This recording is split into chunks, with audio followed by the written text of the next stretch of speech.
Hey, it is your buddy Peace and Harmony with you here today. We're zooming in and focusing in on a very important topic that comes to really sort of blowing the lid off of one's state of shock or denial or wanting to procrastinate the firm understanding of the relationship and the turns that it's taken maybe for the worst, where a devaluation, a discarding, a sort of judgment has really begun to seep in and become more pronounced in the relationship. And that is really to identify in the traits of the cluster B, the covert narcissist, the malignant narcissist, the psychopath, the sociopath, and that is the unmistakable air of superiority that they tend to have about themselves. When we discuss an unmistakable air of superiority, oftentimes people mistakenly equate this with charm, likability, affability, or friendliness about them. They tend to translate that air of superiority into really their superhero. They begin to put more emphasis on this person's happiness, this person's pleasure than one's own. So, without conscious awareness, people will oftentimes get hovered in or sucked in to this illusion and begin to support them in this unmistaken air of superiority. In other words, they become sources of supply. They become underlings. They become puppets. They become those people who are stepped on, those people who become insulted, belittled, or treated furthermore without a lack of credit for the qualities that they have. So, as you know, you can very much look at the energy movement of a vacuum. It is very one directional. And this air of superiority is an energetic field around this person. So they tend to, you talk about, commanding a presence. There can be leaders with information, knowledge, wisdom to share and to give unto you. And then there, which is, a back and forth.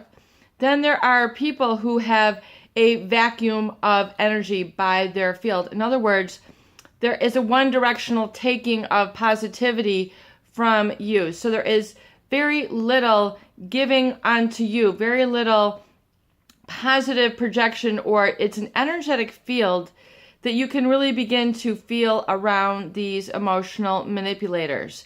And so that is part of the growth, that is part of the learning, that is part of the understanding, which is really growing in your awareness and your knowledge that there are energetic fields around people. And people, might have said, well, there's a lot of people in here or it's crowded. I mean, your state of expression might only be limited to that. But I encourage you to really expand your knowledge when it comes to identifying dangerous people. Some people use the term, psychological vampire. I know that that's very much used or thrown around. The expression of, a hover attempt or hoover attempt, however you want to pronounce it. But you can feel there is an energetic field around these people, which is not relaxed, which is oftentimes very tense and full of friction. And that is because they are projecting or basically sending out an unmistakable air of superiority. So you can think of positive leaders and you can think of negative leaders. The positive leaders are there to inspire and empower others to really become the best that they can be and have their best interests in mind.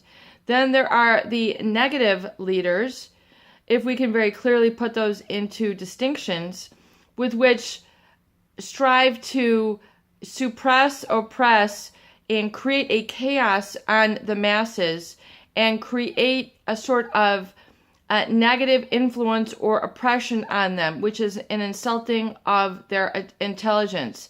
insulting of their rights, insulting of their place in the world. So as just a very snippet, you can very clearly see that there is an unmistakable air of superiority around these types of individuals. So if you can now kind of do a gut check when you're around these people, or when you think about relationships that have been hurtful to you, and you can kind of understand that, and furthermore realize that those individuals who are adept manipulators will also include this in their mask. So the psychopaths who are trying to be better psychopaths, the sociopaths, the covert narcissists who have a pretension of being humble, a pretension of being less than or meek, yet they're trying to get in under their radar with other people by manipulating this.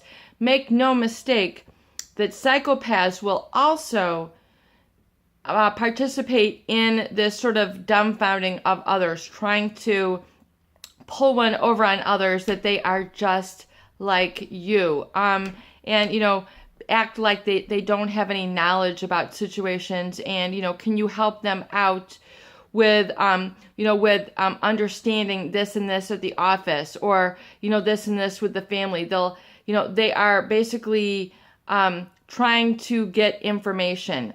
They are trying to furthermore find better ways of manipulating and controlling and hurting you. So do not be ignorant, do not be green when it comes to understanding this unmistakable air of superiority about people.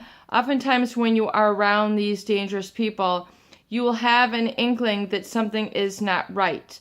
And it means, really your body has a very, keen awareness once you really begin to tune into it. But oftentimes people want to shut down that small voice because they want to be swept up in the air of superiority, this charm, the man or woman who is trying to, become in a relationship, but oftentimes is disempowering of you in the beginning, or furthermore seeking to triangulate, throw you under the bus behind your back, talk smack about you, talk negatively about you. So it's very often the two-faced. Remember that there is a distinction between the mask and what is really going on underneath. It is your buddy, Peace and Harmony, with you here today, and I hope that these videos, that they do help. Please share and please subscribe for more great tools, videos, discussion, and support.